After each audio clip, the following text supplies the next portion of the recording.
Vale. Bueno, hola a los que están ahora, los presentes.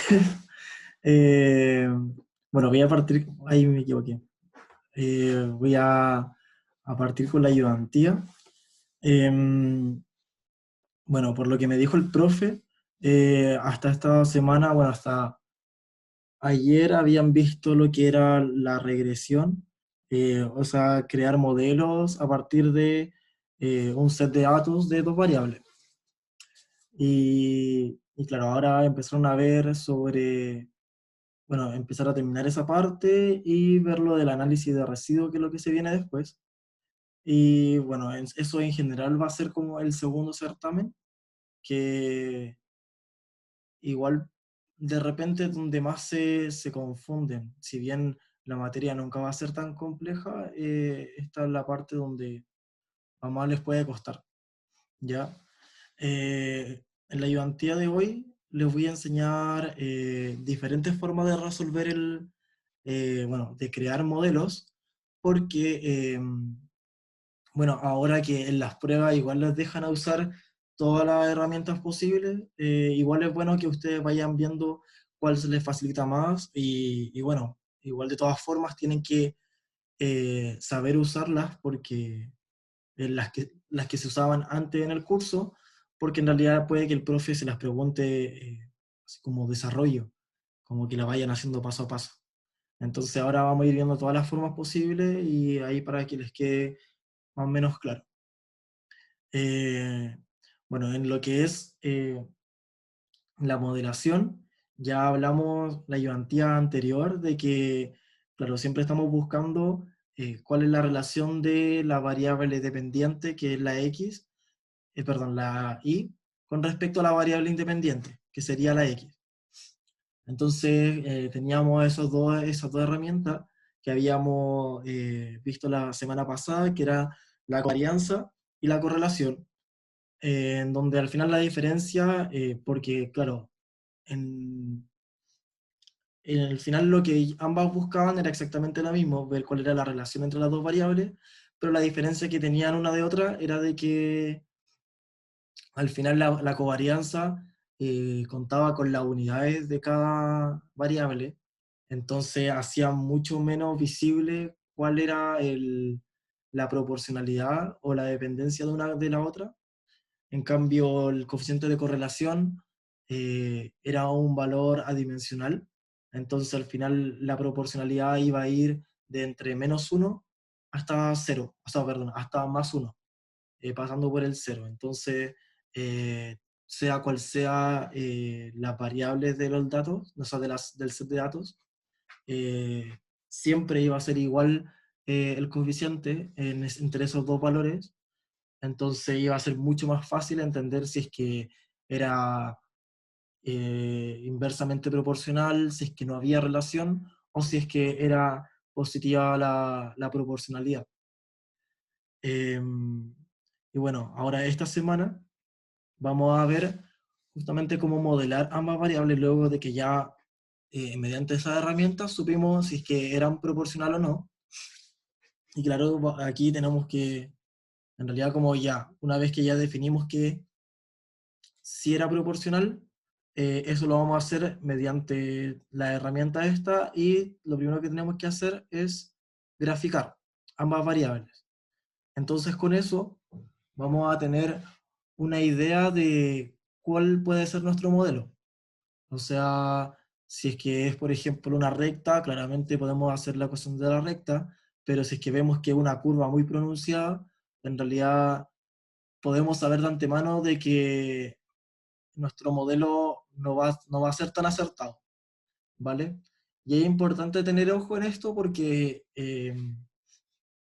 para el certamen el profe hace que uno elija el modelo en general. O sea, él da los datos, uno lo grafica y, y según lo que ve puede elegir cualquiera de las gráficas. O sea, perdón, cualquiera de los modelos, de las ecuaciones. Porque pueden haber ecuaciones que en cierto rango dan muy parecido.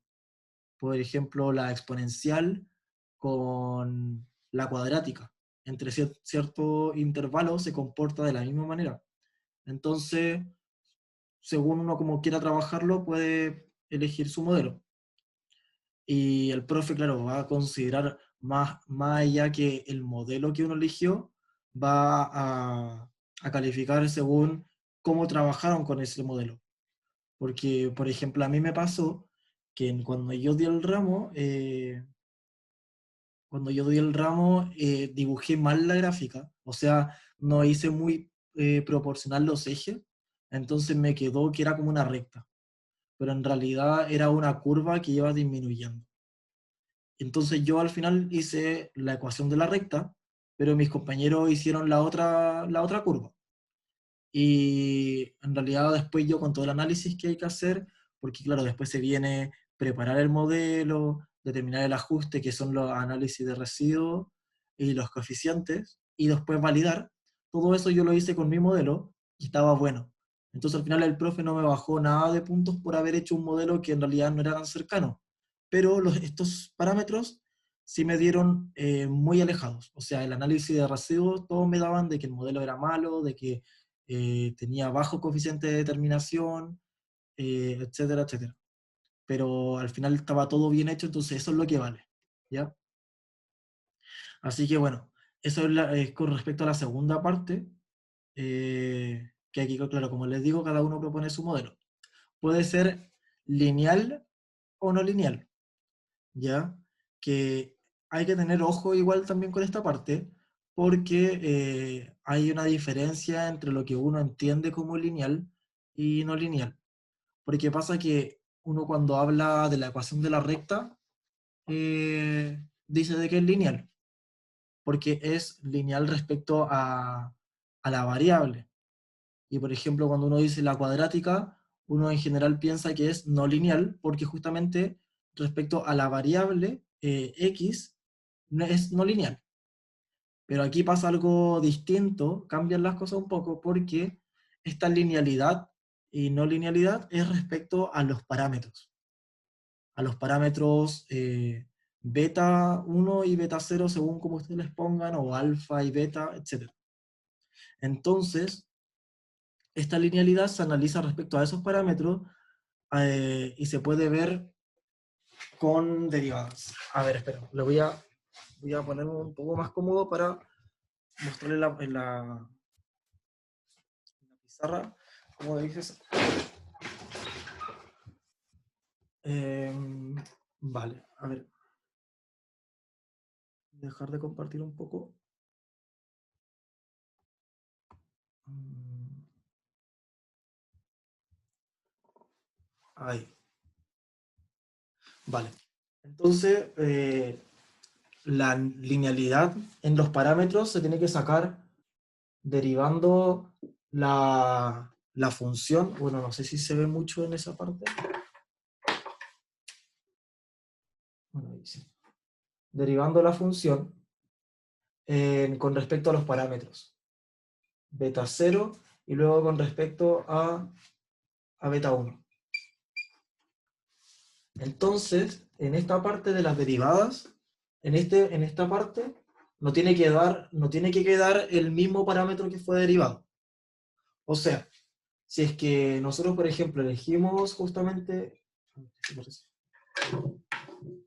nuestro modelo va a ser y es igual beta 0 más beta 1 por x, que es la ecuación de la recta. Si uno deriva el modelo en beta 0, nos va a dar 1. Y en esta parte, si uno deriva con respecto a beta 1, todo este modelo, nos va a dar x. Entonces aquí podemos ver que en la primera parte no nos da beta 0 en este lado, entonces está bien. Y en esta parte tampoco nos da beta 1, entonces también está bien. Por eso se dice que es lineal.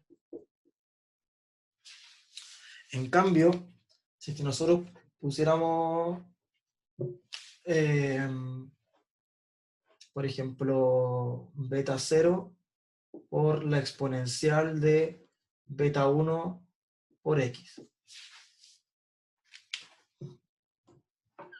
Entonces, en esta parte, si uno deriva por beta 0, va a dar la exponencial de beta 1 por x. Y está bien. Podría considerarse lineal porque no está el beta 0 en esta parte. Es lineal con respecto a beta 0. Pero si uno deriva con beta 1, va a ser beta 0 por x por la exponencial de beta 1 por x. Esa va a ser la derivada con respecto a beta 1. Y como tenemos acá beta 1, entonces es no lineal. Y este es un modelo no lineal. Pero claro, este ya el último ejemplo es que si es que uno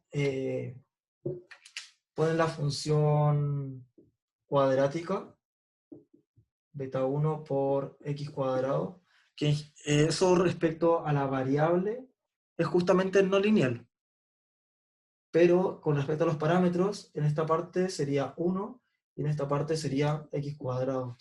Entonces, como no está contenido el beta 1, decimos de que sí es lineal respecto a los parámetros. ¿Vale? Ya, esa es la diferencia. Y bueno, hay diferentes formas de verlo, o sea, de trabajar los modelos según si es que es lineal o no lineal.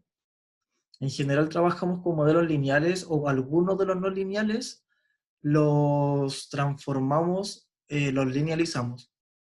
Entonces, pero no en todo se puede hacer en realidad esa linealización.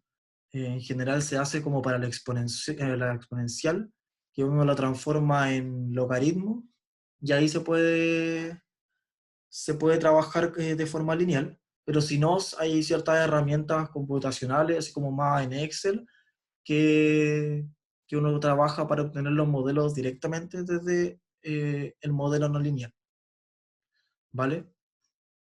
Y bueno, después lo que vamos a ver ya la próxima semana, que va a ser todo el conjunto del, como lo que se viene en el certamen, o sea, perdón, la semana subsiguiente, eh, es el determinar ajustes, que tiene que ver con el análisis de residuos, que después ya lo vamos a ver, que es como para verificar qué tan bueno es el modelo.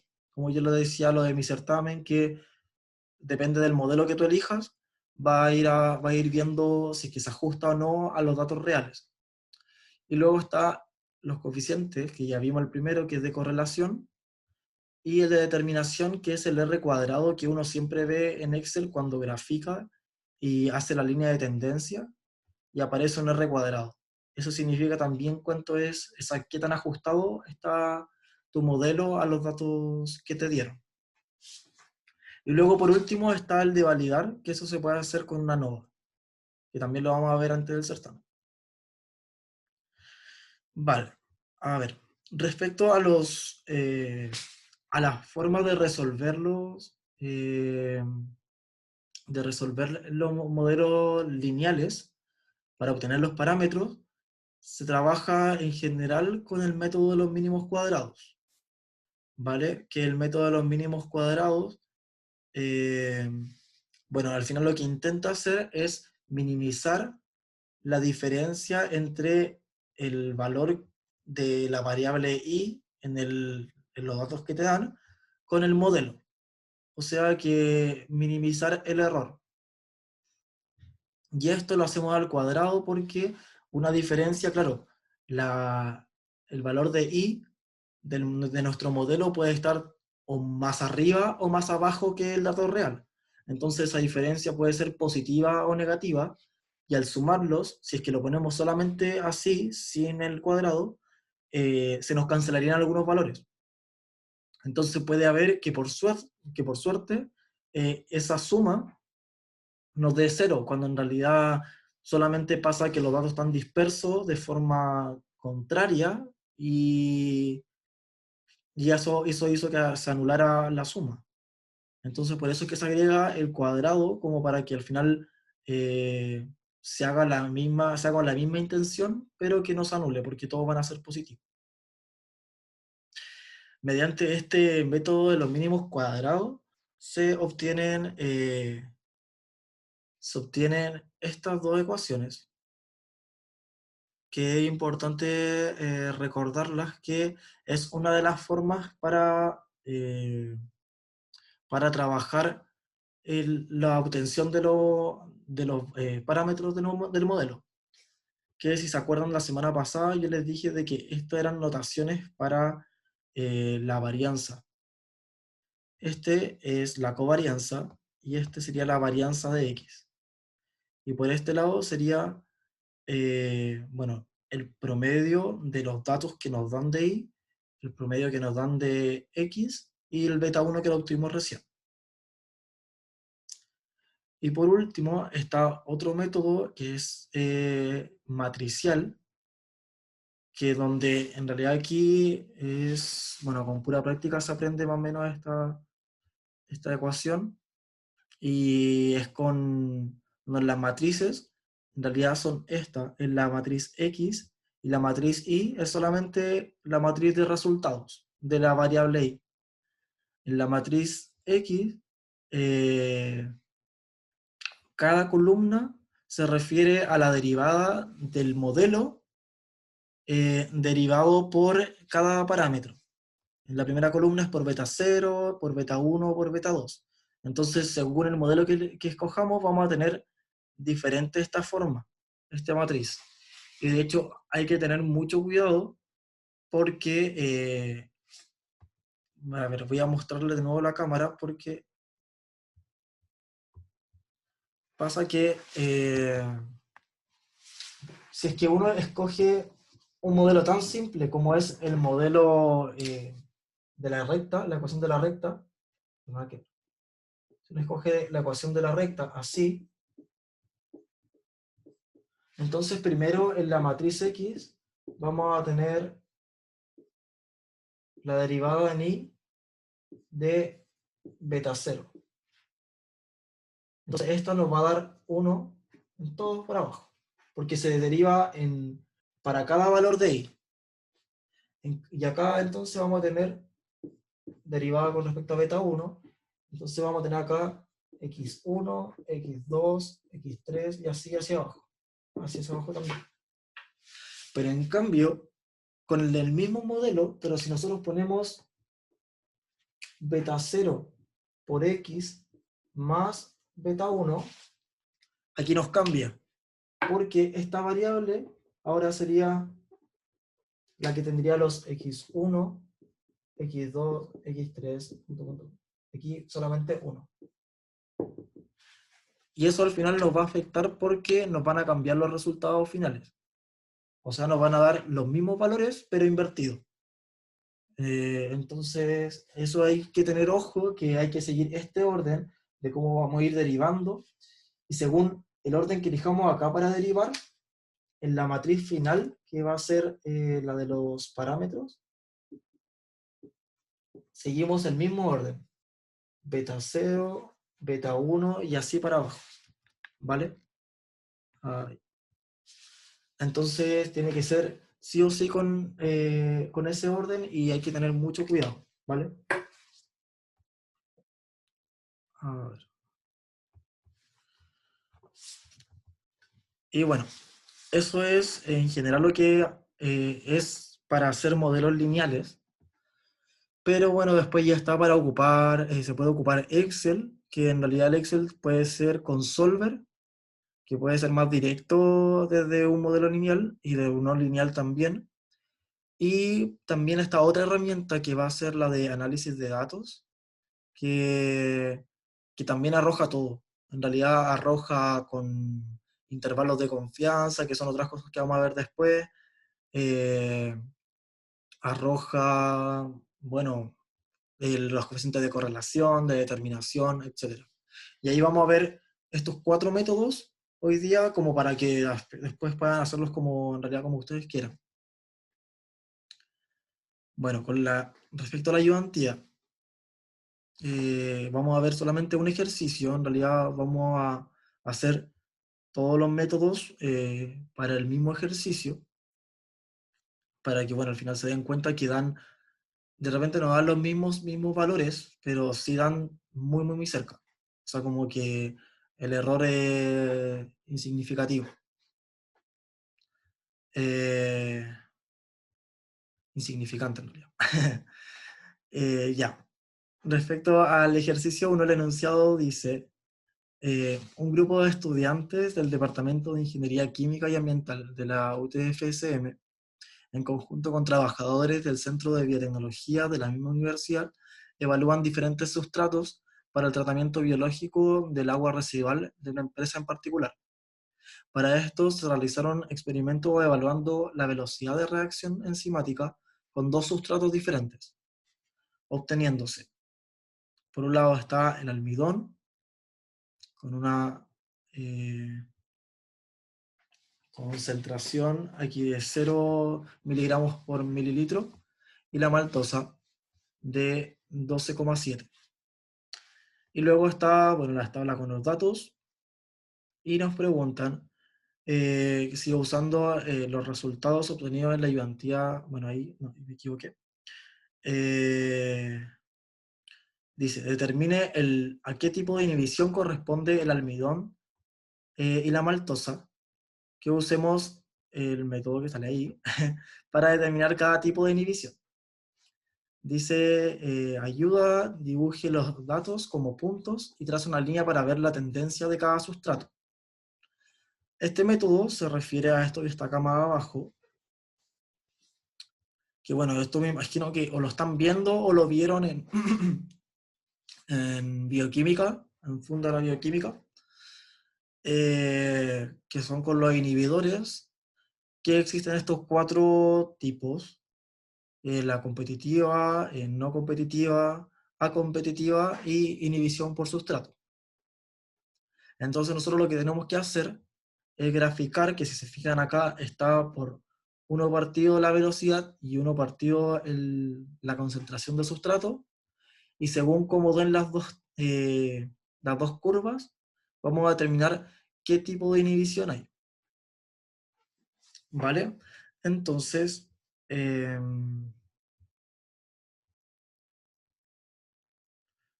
al tiro voy a compartir.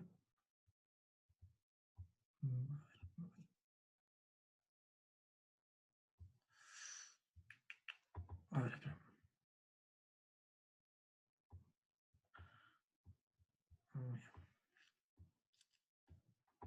Está aquí.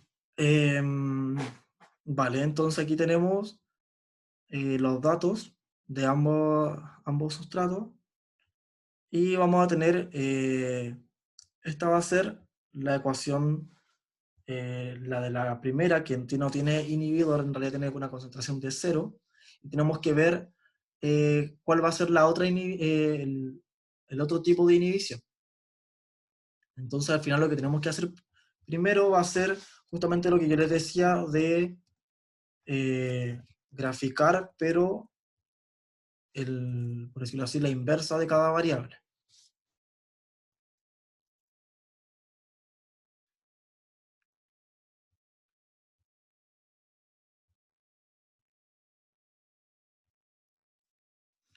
Aquí igual.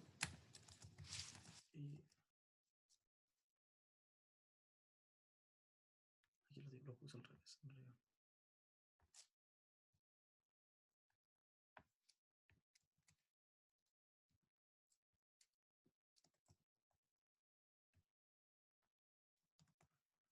Vale, ahí. Y bueno.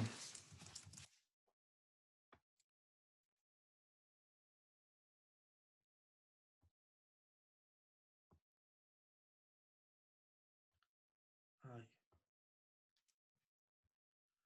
Entonces aquí tenemos todos nuestros datos.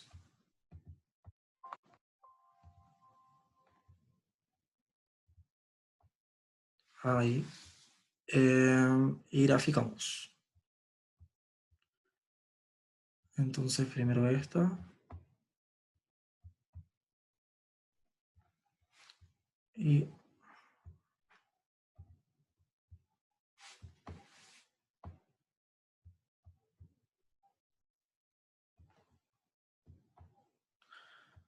agregamos la segunda. para ver cómo se comporta.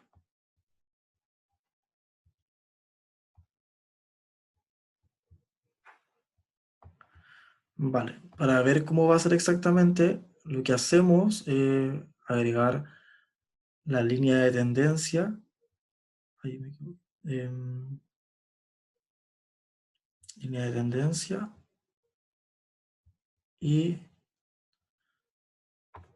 en el futuro aquí agregamos uno y acá también agregamos uno. Y para el segundo también. Este hacemos lo mismo. Agregamos línea de tendencia y aquí agregamos uno y agregamos uno. Entonces vamos a ver eh, que se intersectan justo en el eje de la abscisa.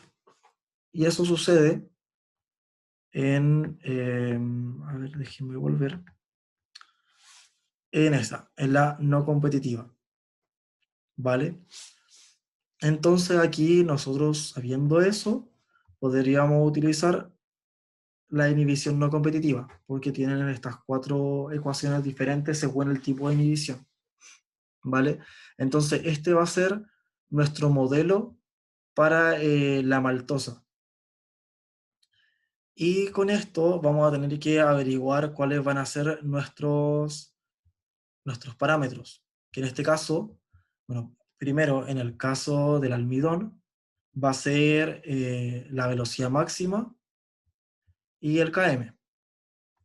En cambio, acá, en la inhibición no competitiva, tenemos aparte esto de aquí, que en realidad esto lo tenemos, pero esta parte no, y ambos van a ser constantes.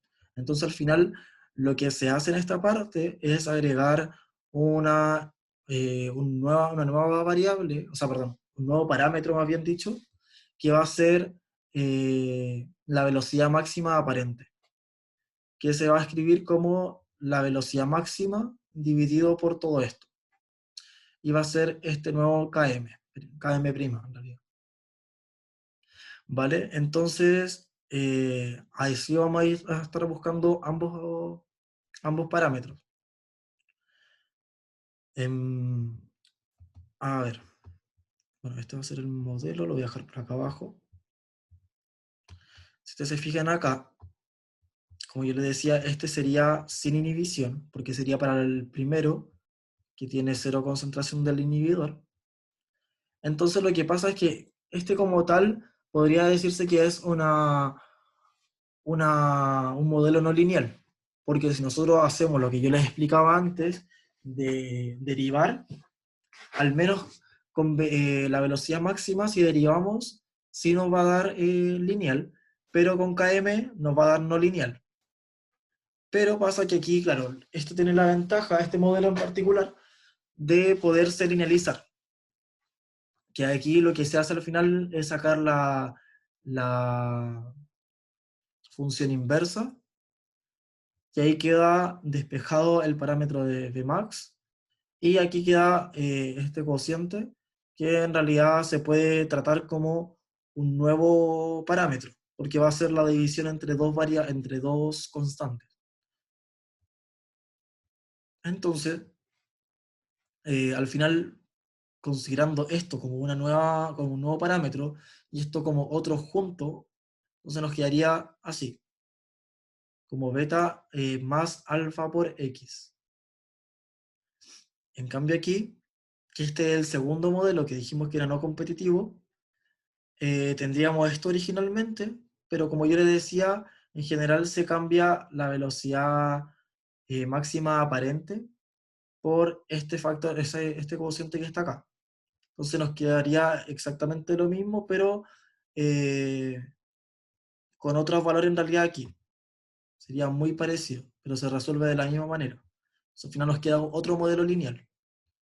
¿Ya?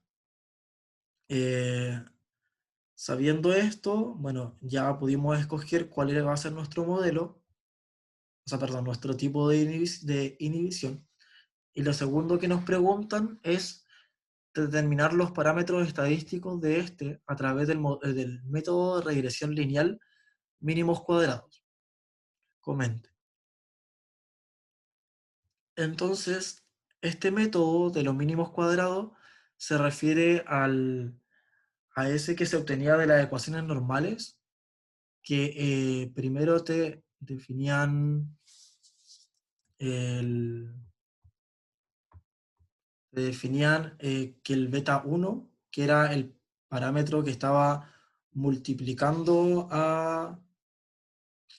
multiplicando a la x, eh, ese era el parámetro que se calculaba con la covarianza y la varianza de x. Entonces, al final nos quedaba como, en este caso, alfa es igual covarianza dividido varianza de x. Así nos va a quedar. Mm,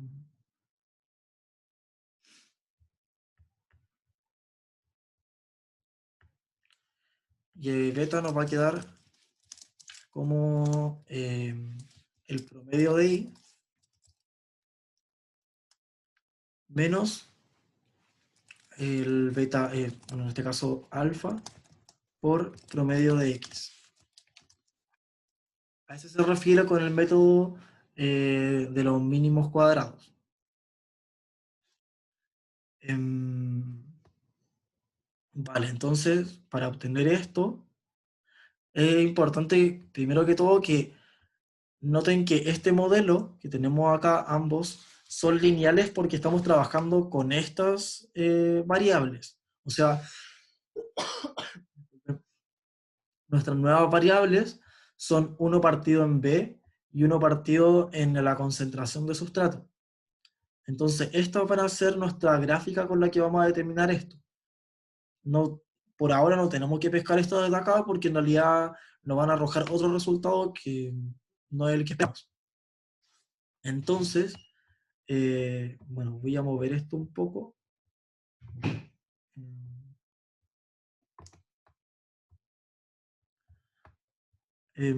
Vale, lo que queremos entonces sería un promedio, la varianza de cada dato y la covarianza del set de datos. Entonces, como promedio vamos a tener acá esto. La varianza va a ser muestral, porque justamente tenemos una muestra de datos. Y la covarianza también va a ser muestral. Se va a hacer con esta y acá.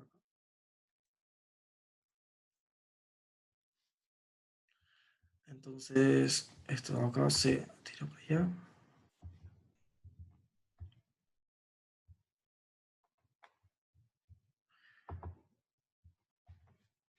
Vale, está bien. Entonces, esos van a ser nuestros datos de mientras para poder calcular lo anterior, lo de alfa y beta. Entonces aquí vamos a poder tener alfa de del almidón, beta, aquí igual alfa y beta. Entonces vamos a tener covarianza partido en la varianza de x. Y beta va a ser el promedio de i menos alfa por el promedio de x. Y aquí igual. Este va a ser la covarianza dividido la varianza de x. Y este va a ser, beta va a ser el promedio de i, el promedio de i menos alfa por el promedio de x. ¿Vale?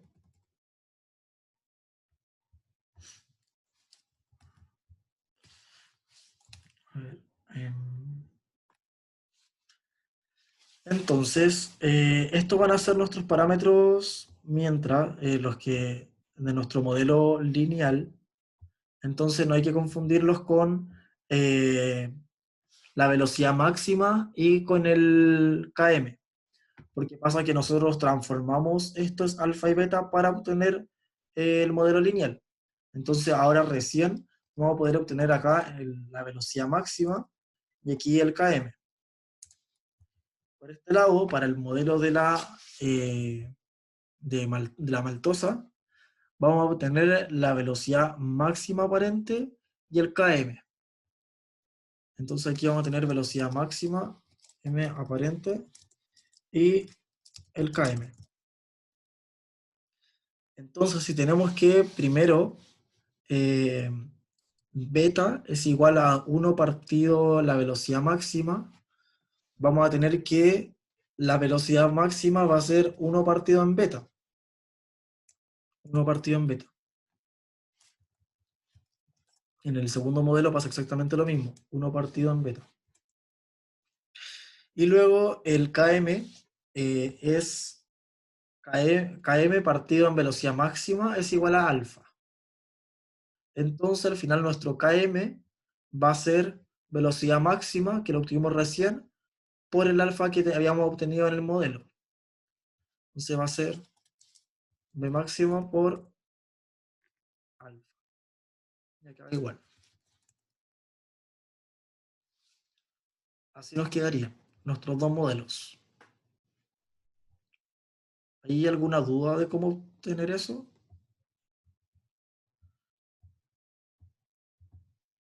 Si no, continuamos.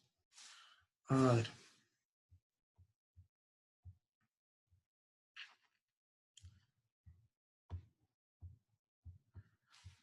La siguiente pregunta nos dice sobre el determinar los parámetros estadísticos por medio del método matricial. Compare y comente con los resultados obtenidos en la pregunta B. Entonces, el método matricial, esto lo voy a mover para acá.